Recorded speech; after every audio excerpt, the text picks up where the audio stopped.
তো রাধে রাধে বন্ধুরা, আপনারা সবাই কেমন আছেন কমেন্টসে জানান।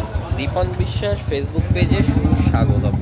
বন্ধুরা, আমরা বাড়ি গোপাল পুজো করি, গোপালের সাজপত্র বা পোশাক আমরা কিনে থাকি। সব জায়গায় কম বেশি দোকান আছে, তো আমাদের একটা হাসনাবাদে তোমাদের একটা দোকান দেখাই, আমার খুব পরিচিত একটা দোকান। তুমি সেখানে মিডিয়াম রেঞ্জের মধ্যে ভালো ভালো কালেকশান পেয়ে যাবে। তো চলো, এটা হচ্ছে হাসনাবাদ পুরানো বাজার, যেটা পুরানো বাজার বললে যে কেউ চিনিয়ে দেবে।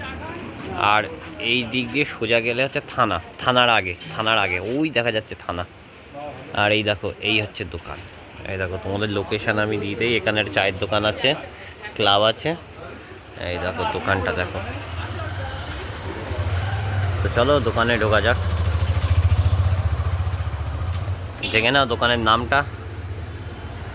ব্যাস, এখানে তোমরা খুব সুন্দর গোপালের কালেকশান পেয়ে যাবা। এই দেখো, প্রথমেই দেখো খুব সুন্দর সুন্দর কালেকশান। এই দেখো, এই দেখো, এই দেখো। আমার তো এই কালেকশানটা দারুণ লেগেছে। এই দেখো, ওই আমন বাদাম আর কাজু বাদাম। এই দেখো কালেকশানগুলো দেখো।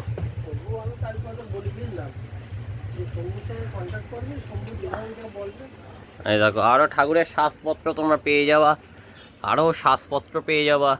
এই দেখো গোপালের কি সুন্দর মুটুক আছে দেখো, অনেক টোপ পাগড়ি। এই দেখো পাগড়ি ভালো কোয়ালিটির মধ্যে।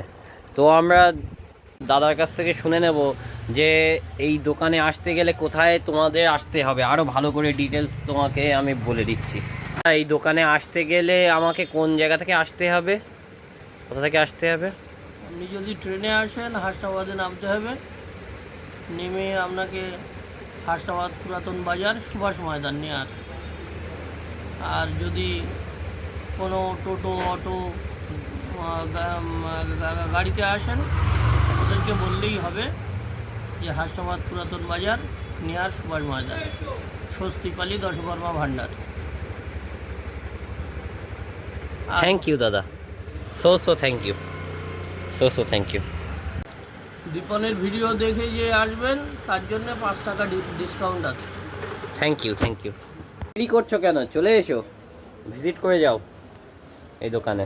দারুণ কালেকশন পাওয়া, টপ।